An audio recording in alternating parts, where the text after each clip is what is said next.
सभी को good morning. आज से हम जसवीर एजुकेशन इंस्टीट्यूट सांडवा में आर्ट्स की ऑनलाइन क्लासेस स्टार्ट करने जा रहे हैं। कोविड-19 की वजह से जो बच्चे अपनी तैयारी से वंचित हो रहे थे उनके लिए हम आज से रेगुलर क्लासेस स्टार्ट करेंगे ऑनलाइन। मैं उमेश शर्मा आपको हिस्ट्री की जो है क्लासें लूँगा आपकी, ठीक है। हमारा जो 12वीं आर्ट में पहला जो पार्ट है हिस्ट्री में वो है भारत का वैभवपूर्ण अतीत। लेकिन हम इससे थोड़ा सा पहले हम थोड़ा सा बेसिक समझेंगे कि इतिहास कहेंगे किसे। इतिहास मूलतः 3 शब्दों से मिलकर बना है, इति, धन, है, धन, आस। इसका शाब्दिक अर्थ देखें तो हम होता है निश्चित रूप से ऐसा ही हुआ था, यानी कि यह घटना घटित हुई थी। लेकिन इतिहास में हम प्रत्येक घटित होने वाली घटना को नहीं ले सकते। वो घटना जिससे कुछ ना कुछ सामाजिक परिवर्तन हुआ हो या वो घटना जो तथ्यपूर्ण हो जिसमें तर्क दिया जा सके। हर कहानी या हर घटना को इतिहास में शामिल नहीं किया जा सकता। इतिहास के जनक की बात करें तो इतिहास के जनक के रूप में नाम आता है हेरोडोटस का। हेरोडोटस का जन्म 484 ईसा पूर्व में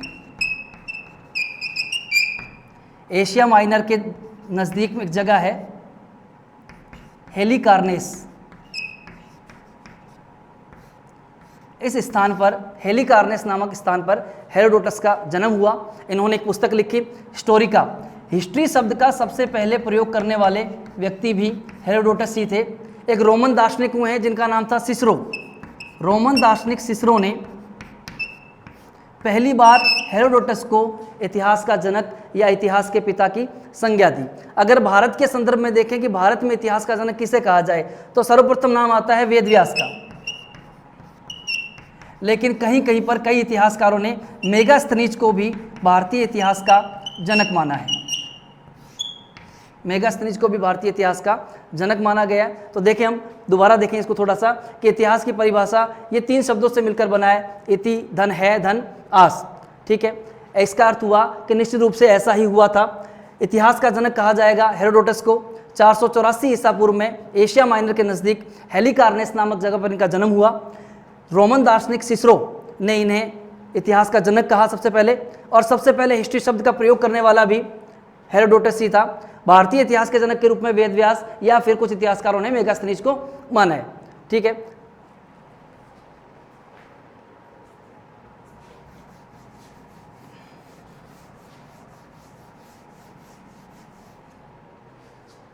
हम आगे देखते हैं बीसी और एडी। बीसी यानी बिफोर क्राइस्ट, जिसे हम हिंदी में कहेंगे ईसा पूर्व। एडी जिसे कहेंगे एनो डोमिनी। पहले इतिहास को शुरू करने से पहले हमें इन शब्दों का अर्थ समझना बहुत ज़रूरी है। देखें, बीसी बिफोर क्राइस्ट, ईसा पूर्व, एडी एनो डोमिनी। इतिहासकारों ने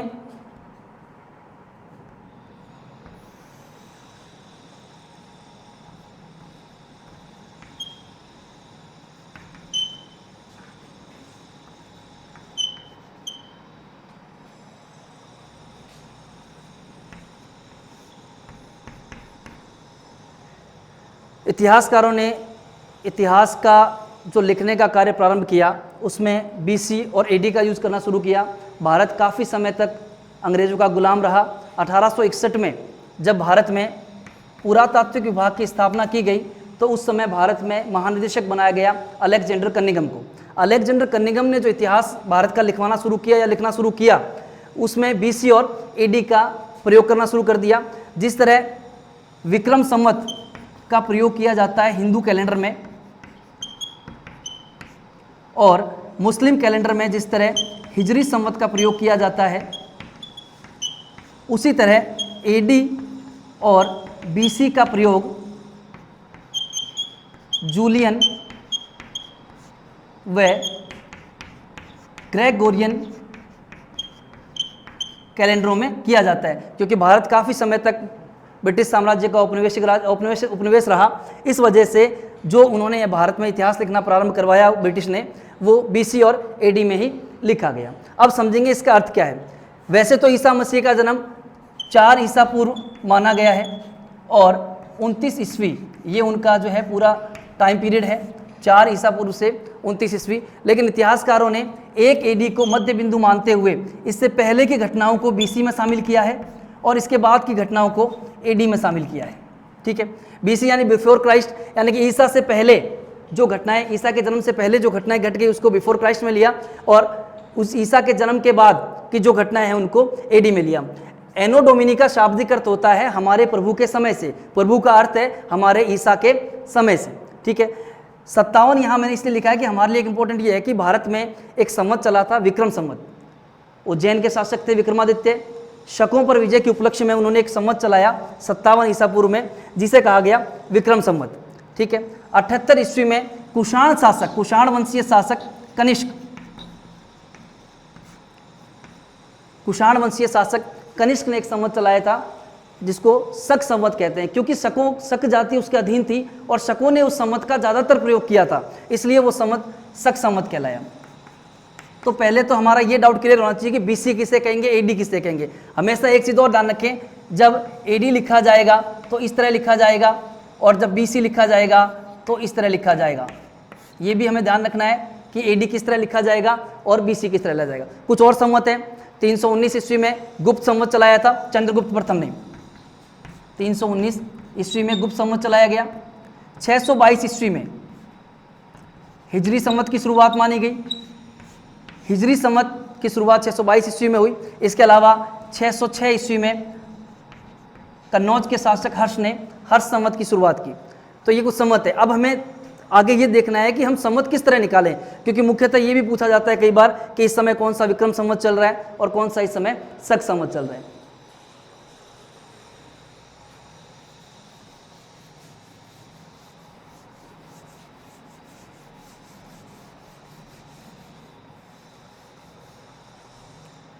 देखें, विक्रम संवत AD से 57 साल पहले है और शक संवत AD के 57 साल बाद में है। अभी 78 साल बाद में है। देखें इस चीज़ को कि जो चीज़ 57 साल पहले है, यानी कि विक्रम संवत की शुरुआत की गई है 57 ईसा पूर्व में और शक संवत की शुरुआत की गई है 78 ईस्वी में। तो आपको इसको बिल्कुल ईजी है समझना कि ये समझ लो कि मैं यहाँ पर खड़ा हूँ, एक व्यक्ति मुझसे 78 कदम आगे है और दूसरा व्यक्ति मुझसे 57 कदम पीछे है। तो जो 57 कदम पीछे है उसको मुझे अपने पास बुलाने के लिए कहना पड़ेगा कि 57 कदम चल कर आए, और जो 78 आगे जा चुका है उससे कहना पड़ेगा कि वो 78 कदम पीछे आए। कहने का मतलब ये है कि अगर मान लो 2020 है और हमें ये ज्ञात करना है कि इस समय कौन सा विक्रम संवत है, इस समय कौन सा शक संवत है, तो विक्रम संवत जानने के लिए हम क्या करेंगे कि 57 आगे बुलाएंगे उसको। इसका मतलब है कि इसमें हम कितने जोड़ देंगे 57, तो जो भी आएगा वो इस समय का विक्रम संवत आ जाएगा। इसके बाद अगर हमें शक संवत ज्ञात करना है तो मैंने कहा शक हमसे 78 आगे भाग चुका है,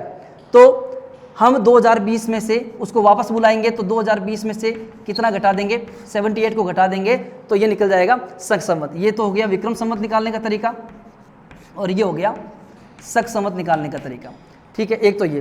दूसरा, हिजरी संवत जो है जो 622 ईस्वी में चला, हालांकि ये संवत उमर खलीफा की खिलाफत में चलाया गया, लेकिन हिजरी संवत का पहला जो वर्ष है वो है 622 ईस्वी, ठीक है। 622 ईस्वी में मोहम्मद साहब ने मक्का से मदीना की यात्रा की थी, उस घटना को हिज्र कहा गया और उसी हिजरी संवत का पहला जो वर्ष है वो है 622 ईस्वी। लेकिन हिजरी संवत की गणना थोड़ी सी अलग है, क्योंकि हमारी जो विक्रम संवत और उसमें हम जो गणना करते हैं वो सौर दिवसों के अनुसार की जाती है, लेकिन इसमें गणना चंद्र दिवसों के अनुसार की जाती है। हिजरी संवत में वर्ष जो होता है वो 354 दिन का होता है, यानी कि जो सौर दिवस होते हैं उनसे 11 दिन कम होता है। हिजरी संवत को AH से प्रदर्शित किया जाता है, यानी कि एनो हिजरी, इससे प्रदर्शित किया जाता है इसको। हिजरी संवत ज्ञात करने का जो तरीका है वो देखिए इस तरह है, C-622, C का मतलब यहाँ सेंचुरी यानी शताब्दी से है, इनटू 33/32 बराबर AH। हमें जब हिजरी संवत निकालना होता है तो हम इस तरह नहीं निकाल सकते, क्योंकि उनके वर्ष में 14 दिन हमसे कम होते हैं, तो इस तरह हिजरी संवत नहीं निकाला जा सकता। हिजरी संवत निकालने का तरीका ये है, ठीक है। आगे चलते हैं।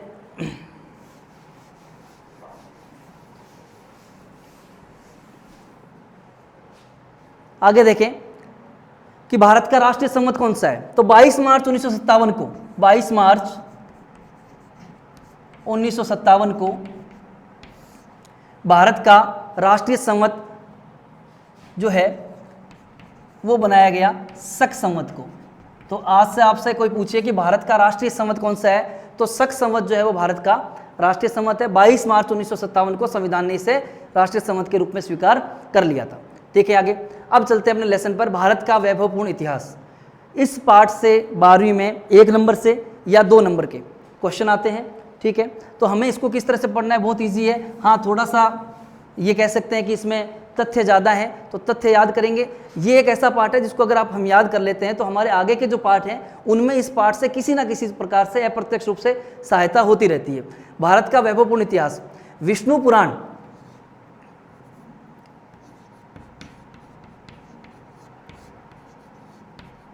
पुराण में ये कहा गया है कि जो देश, विष्णु पुराण में कहा गया है जो देश समुद्र के उत्तर में और हिमरूपी पर्वतों के दक्षिण में, यानी कि इन दोनों के बीच में, पर्वतों के मध्य और पर्वतों और समुद्र के मध्य जो देश स्थित है उसे कहा गया है भारतवर्ष।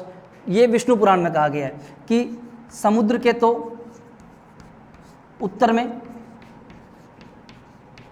और पर्वतों के, हिमरूपी पर्वतों के दक्षिण में जो देश है उसको हमने कहा, उसको विष्णु पुराण में कहा गया है भारतवर्ष कहा गया। ठीक है, भारतीय इतिहास की बात करें तो भारतीय इतिहास को हम 3 भागों में बांट सकते हैं, प्राचीन भारत,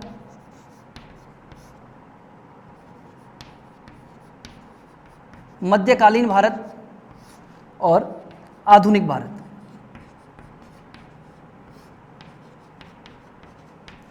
प्राचीन भारत जो है प्रारंभ से लेकर यानी प्रागैतिहासिक काल से लेकर लगभग 750 एडी तक, और मध्यकालीन भारत जो है 750 एडी से लेके 1707 एडी तक, 1707 में औरंगजेब की डेथ हो जाती है। ठीक है, आधुनिक भारत 1707 से लेकर 1947 तक। ये भारतीय इतिहास को पढ़ने की दृष्टि से बांटा गया है, लेकिन अगर हम साक्ष्य की दृष्टि से देखें तो इतिहास को 3 भागों में बांटा जा सकता है। साक्ष्य की दृष्टि से, साक्ष्य की दृष्टि से इतिहास के 3 भाग देखें, प्रागैतिहासिक भारत या प्रागैतिहासिक काल कहेंगे हम,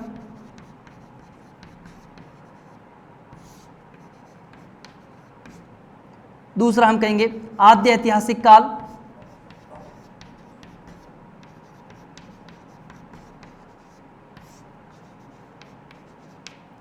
और तीसरा हम कहेंगे ऐतिहासिक काल।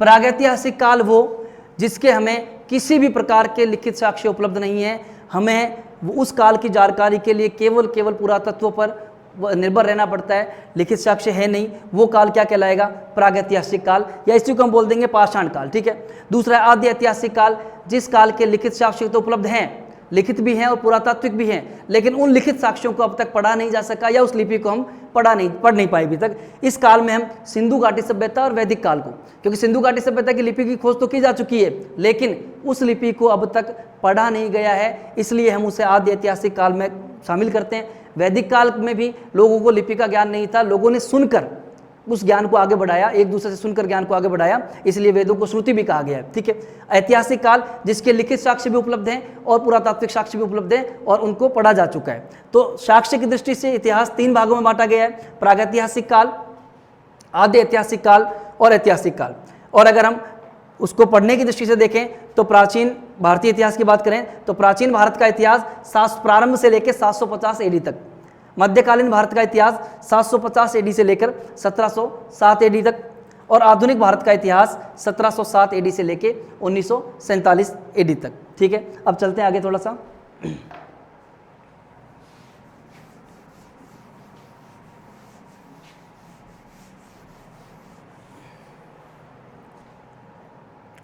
विष्णु पुराण का मैंने आपको बता दिया। अब देखें हमारा जो ये पार्ट है इसमें पहला जो क्वेश्चन, बड़ा क्वेश्चन के रूप में देखें तो ये बनता है कि भारतीय इतिहास की जानकारी के स्रोत क्या है। भारतीय इतिहास की जानकारी के स्रोत क्या है। देखें, इतिहास की जानकारी के 2 तरह के स्रोत होते हैं। इतिहास की जानकारी के 2 तरह के स्रोत होते हैं। एक वो स्रोत होते हैं जो हमें लिखित रूप में मिलते हैं, उसे हम कह सकते हैं कि साहित्यिक स्रोत हैं, और एक वो स्रोत होते हैं जो पुरातत्व के रूप में या प्राचीन जो वस्तुएं हैं, चाहे वो मृत भांड है, चाहे वो स्मारक है, चाहे स्मारक, मृदभांड या कोई मंदिर है, स्तूप है, चैत्य है, विहार है, इनको हम पुरातात्विक स्रोतों में शामिल करेंगे। तो सबसे पहले आपको सीधा सीधा है कि इतिहास की जानकारी के स्रोतों को मुख्य रूप से कितने भागों में बांटें, तो 2 भाग। पहला भाग जो है उसका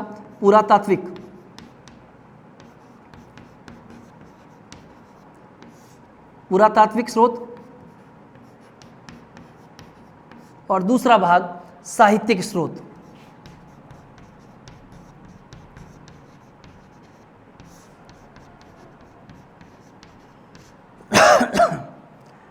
बड़ा क्वेश्चन आपके नहीं आएगा 12वीं में, क्वेश्चन छोटा टुकड़ों में आएगा, लेकिन एक बार हम इसको पूरे बड़े रूप में पढ़ेंगे। अगर हम पुरातात्विक स्रोतों की बात करें तो पुरातात्विक स्रोतों में सबसे पहले हम लेते हैं अभिलेख। सबसे पहले अभिलेख। अब समझें अभिलेख कहते किसे हैं। किसी धातु, 2 चीज़ें होंगी, या तो धातु होगी या पत्थर की कोई कठोर सतह होगी। किसी धातु या पत्थर की कठोर सतह पर लिखे गए लेख अभिलेख कहलाते हैं।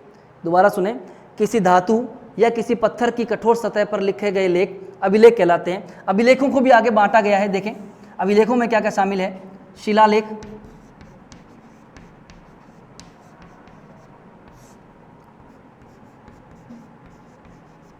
स्तंभ लेख,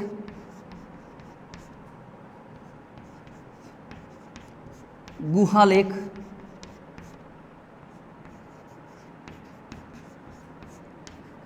मूर्ति लेख और ताम्रपत्र।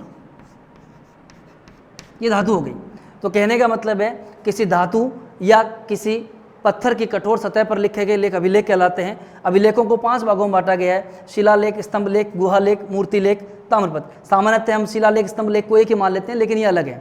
किसी स्तंभ पर है तो स्तंभ लेख कहलाएंगे, गुफाओं में लिखे गए तो गुहा लेख कहलाएंगे, किसी मूर्ति पर लिखा गया है तो मूर्ति लेख कहलाएगा, और किसी शिला पर लिखा गया है तो शिलालेख कहलाएगा। भारत में अभिलेख तो थोड़े से पहले के भी मिले हैं, लेकिन परंपरागत रूप से हम अगर देखें तो अभिलेख लिखने की शुरुआत जो है वो अशोक ने की। भारत में परंपरागत रूप से अभिलेख लिखने की शुरुआत अशोक ने की।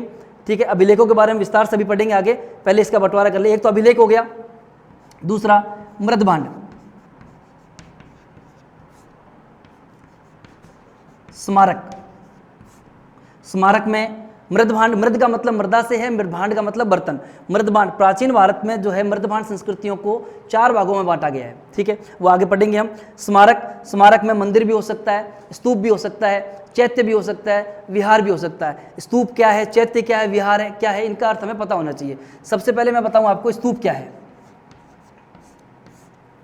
महात्मा बुद्ध की मृत्यु के बाद उनकी अस्थियों पर जो टिलेनुमा आकृति बनी, महात्मा बुद्ध की मृत्यु के बाद उनकी अस्थियों पर जो टिलेनुमा आकृति बनी, उसे स्तूप कहा गया। ठीक है, सबसे बड़ा स्तूप है बोरोबुदुर का स्तूप जावा में। ठीक है, इसके अलावा भारत में सांची का स्तूप है, भरूच का स्तूप है मध्य प्रदेश में। ठीक है, तो स्तूप का अर्थ क्या हुआ कि महात्मा बुद्ध की मृत्यु के बाद उनकी अस्थियों पर जो टिलेनुमा आकृति बनी, उसे क्या कहा गया, स्तूप कहा गया। फिर दूसरा शब्द आता है कई बार चैत्य, इनका अर्थ पता होना चाहिए। जो स्तूप बनाए गए थे उन स्तूपों पर धीरे धीरे बौद्ध धर्म के लोगों ने अपना पूजा गृह बना लिया, यानी कि उन्होंने वहां स्तूपों पर पूजा करना प्रारंभ कर दिया, तो वो क्या कहलाए, चैत्य। नासिक में कार्ले का चैत्य प्रसिद्ध है जो सातवाहन शासकों ने बनाया। ठीक है, ये स्तूप स्मारक हो गया। इसके अलावा इंपॉर्टेंट है सिक्के। ये है पुरातात्विक साक्ष्यों में। दोबारा देखें, पुरातात्विक स्रोत में सबसे पहले हम लेंगे किसको, अभिलेख को। अभिलेखों को हमने कितने भागों में बांटा, शिलालेख, स्तंभ लेख, गुहा लेख, मूर्ति लेख और ताम्रपत्र। ठीक है, इसके अलावा मृदभांड, स्मारक, एक एक चीज को हम विस्तार से पढ़ेंगे आगे। फिर सिक्के। अब साहित्यिक स्रोतों की बात करें हम, तो साहित्यिक स्रोतों को भी मुख्य रूप से 2 भागों में बांटा जा सकता है।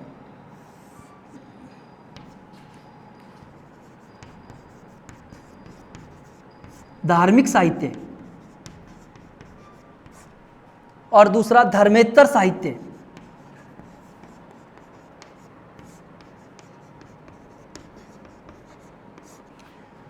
धार्मिक साहित्य जो धर्म से जुड़ा हो, धर्मेत्तर धर्म से इतर यानी कि धर्म से हटकर जो साहित्य लिखा गया। धार्मिक साहित्य को मुख्य रूप से भारत में 3 धार्मिक साहित्य हैं। पहला है ब्राह्मण साहित्य,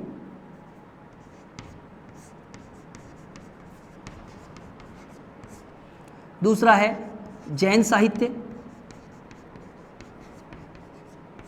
और बौद्ध साहित्य।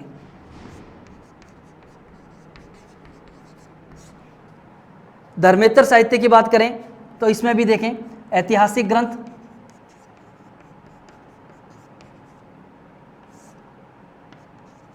विशुद्ध जो साहित्य लिखा गया वो,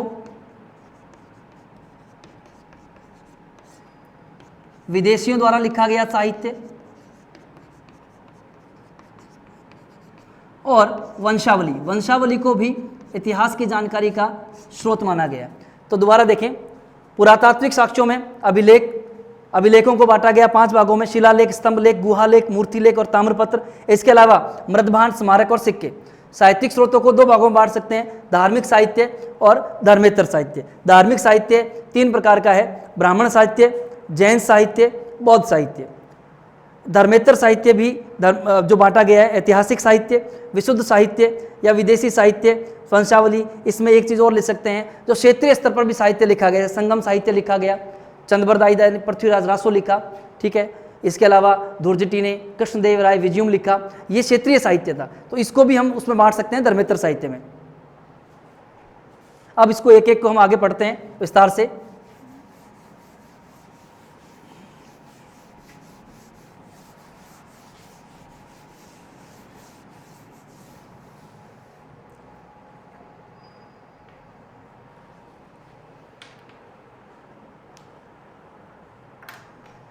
सबसे पहले लेते हैं हम साहित्यिक स्रोत।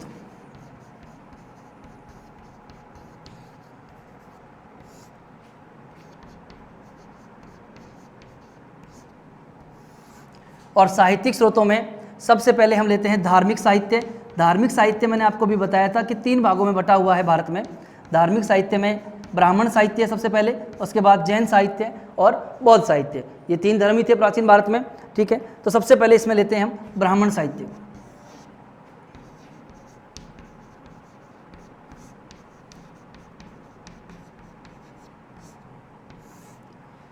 ब्राह्मण साहित्य को में सबसे पहले जो नंबर आएगा वो आएगा वेदों का। वेद शब्द विद धातु से बना है, जिसका अर्थ होता है जानना, यानी कि ज्ञान रूपी प्रकाश को जानना, जिसका अर्थ होता है, वेद का अर्थ हुआ ज्ञान रूपी प्रकाश को जानना। वेद भारत का सबसे प्राचीनतम उपलब्ध साहित्य है, ठीक है। और ब्राह्मण साहित्य में सबसे पहले लिया गया हमने किसको? वेदों को लिया है। वेदों की कुल संख्या है 4, ठीक है। सबसे प्राचीन जो वेद है वो है ऋग्वेद,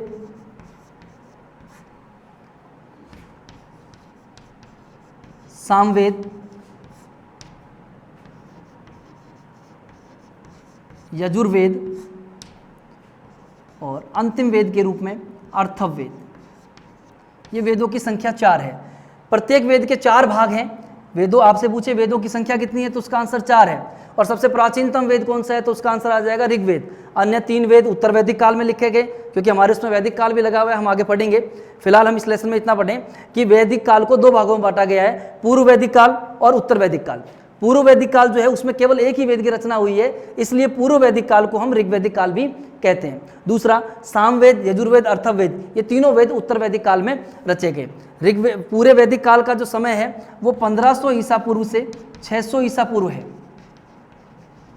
लेकिन उसमें अगर हम 2 भागों में बांट दें तो ऋग्वेद का समय आ जाएगा 1500 से 1000 ईसा पूर्व, और उत्तर वैदिक काल का समय आ जाएगा 1000 ईसा पूर्व से 600 ईसा पूर्व। ऋग्वेदों के आपसे पूछे वेद कितने हैं, सॉरी, तो वेद हो गए 4।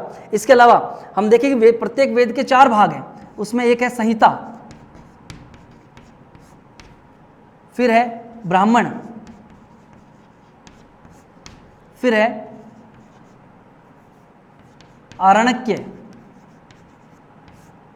और फिर है उपनिषद। तो हमें थोड़ा थोड़ा इनके बारे में ही पढ़ना चाहिए। संहिता वेदों की ऋचात्मक रूप में या ऋचाओं के रूप में जो व्याख्या की गई उसे संहिता कहा गया। जितने भी यज्ञ कर्मकांड जो बताए गए हैं वो ब्राह्मण। आरण्यक का मतलब होता है वन, आरण्य का मतलब होता है वन। ऋषियों ने वनों में बैठकर इसकी रचना की। इसमें जो है दार्शनिक विषयों का प्रतिपादन किया गया, उन्हें आरण्यक कहा गया। उपनिषद, देखिए उपनिषद उप के इसको 2 भागों में बांट सकते हैं, उप और दूसरा है निषद। उप का अर्थ होता है निकट और निषद का अर्थ होता है बैठना। तो उपनिषद का हम शाब्दिक रूप से अर्थ देखें तो गुरु के निकट बैठकर श्रद्धापूर्वक ज्ञान प्राप्त करना वो कहलाता है उपनिषद। ठीक है, उपनिषदों की कुल संख्या 108 है। ठीक है, उपनिषदों में गूढ़ और रहस्यवादी विषय या जो नैतिक आचरण से संबंधित जो विषय हैं उन विषयों का प्रतिपादन किया गया उपनिषदों में। एक बार दोबारा देखें इसको सारे को, कि हमने पढ़ा था साहित्यिक स्रोत। साहित्यिक स्रोत का हमारा पहला भाग है धार्मिक साहित्य। उस धार्मिक साहित्य में हम सबसे पहले ले रहे हैं ब्राह्मण साहित्य। ब्राह्मण साहित्य में सबसे पहले जो नंबर आता है वो आता है वेदों का। वेद विद धातु से बना है, जिसका अर्थ होता है जानना या ज्ञान रूपी प्रकाश को जानना। वेदों की संख्या 4 है, ऋग्वेद, सामवेद, यजुर्वेद, अर्थववेद। ठीक है, वेदों को वेदों को 4 भागों में बांटा गया है, संहिता, ब्राह्मण, आरण्यक, उपनिषद। संहिता जो व्याख्या है, ऋचात्मक रूप से व्याख्या जो है, ऋचाओं के रूप में जो व्याख्या की गई है वो संहिता। ब्राह्मण यज्ञ और कर्मकांड संबंधी इसमें बताया गया है। आरण्यक की इसकी रचना ऋषियों ने वनों में बैठकर की और दार्शनिक विषयों का प्रतिपादन किया गया है। आत्मा क्या है, परमात्मा क्या है, जगत क्या है। ठीक है, उपनिषद, उप का अर्थ होता है निकट, निषद का अर्थ होता है बैठना, गुरु के निकट बैठकर श्रद्धापूर्वक ज्ञान प्राप्त करना। इसमें रहस्यवादी यानी गूढ़ विषयों या ऐसे विषय जो नैतिक आचरण से संबंधित हैं उनके बारे में बताया गया है। उपनिषदों की कुल संख्या 108 है, इसको हम आगे विस्तार से पढ़ेंगे। इसके अलावा इस साहित्य में, क्योंकि इसमें ब्राह्मण साहित्य में हम वैदिक कालीन साहित्य को भी शामिल करेंगे और वैदिकोत्तर काल में जो साहित्य है यानी सूत्र काल में जो साहित्य रचा गया उसे भी हम ब्राह्मण साहित्य में ही शामिल करते हैं। इसके अलावा देखिए हम इसके बात करते हैं वेदांग।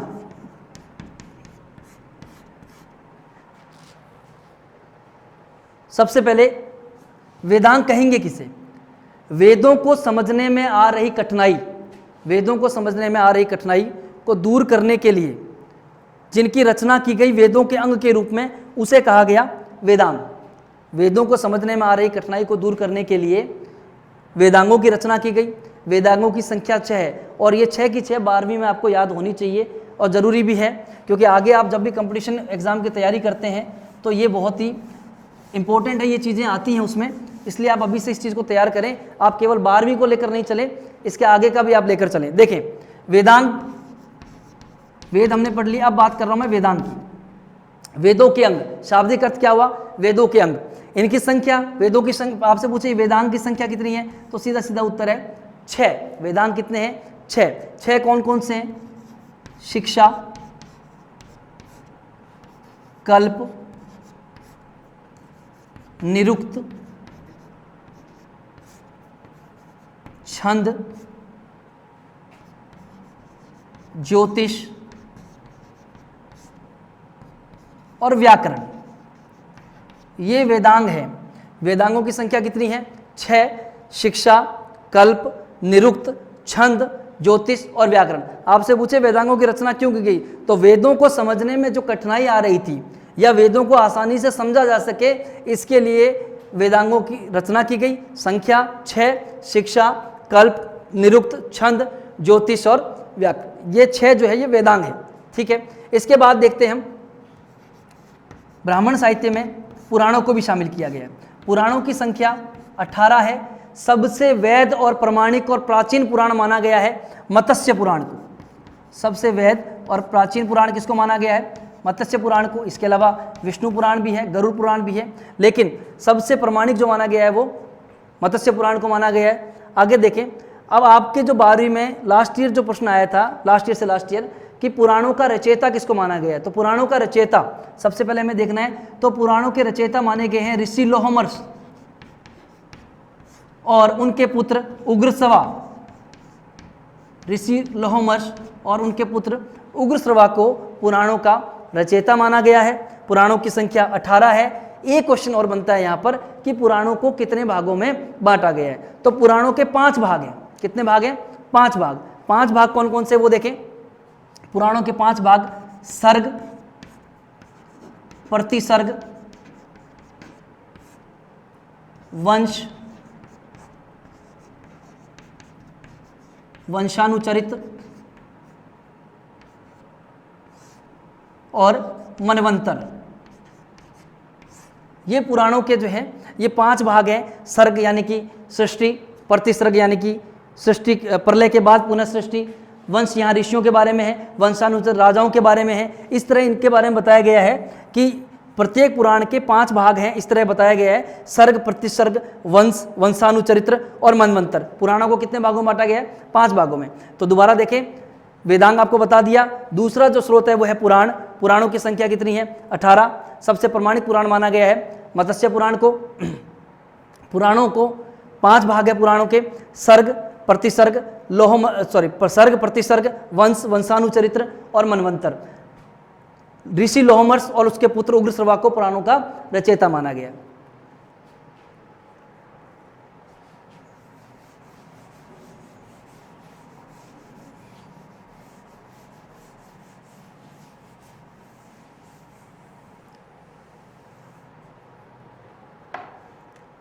इसके आगे आप थोड़ा सा देखें, वेदों में वेद, उसका ब्राह्मण ग्रंथ,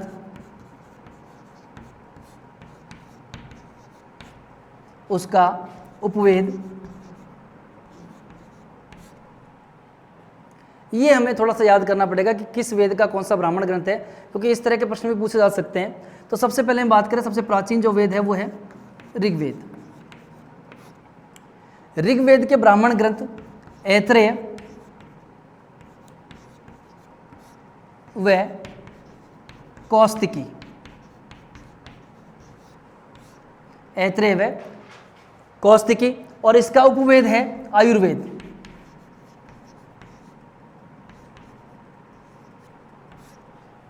इसके बाद बात करते हैं हम सामवेद की।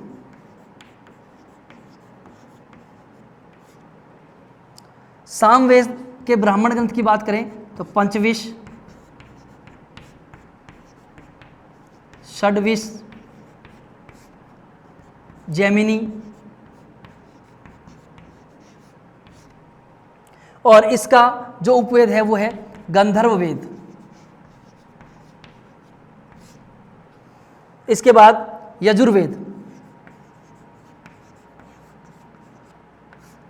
यजुर्वेद के ब्राह्मण ग्रंथों की बात करें तो शतपथ व तैत्रेय, शतपथ व तैत्रेय, शतपथ व तैत्रेय इसके ब्राह्मण ग्रंथ हैं, और धनुर्वेद, इसका उपवेद है धनुर्वेद। अंतिम जो वेद है अर्थवा ऋषि की रचना या अर्थवा ऋषि का संकलन होने के कारण इसे अर्थववेद कहा जाता है। अर्थववेद जादू टोने का, इसमें जादू टोना, तंत्र मंत्र के बारे में बताया गया है। इसका जो ब्राह्मण ग्रंथ है गौपथ, और इसका जो उपवेद है वो है शिल्पवेद। इसका जो उपवेद है वो है शिल्पवेद। तो देखें, वेद, ब्राह्मण ग्रंथ और इनके उपवेद, ये हमारे आया हुआ है 12वीं में, इसलिए हमें याद होना चाहिए कि किस वेद का कौन सा ब्राह्मण ग्रंथ है और कौन सा उसका उपवेद है।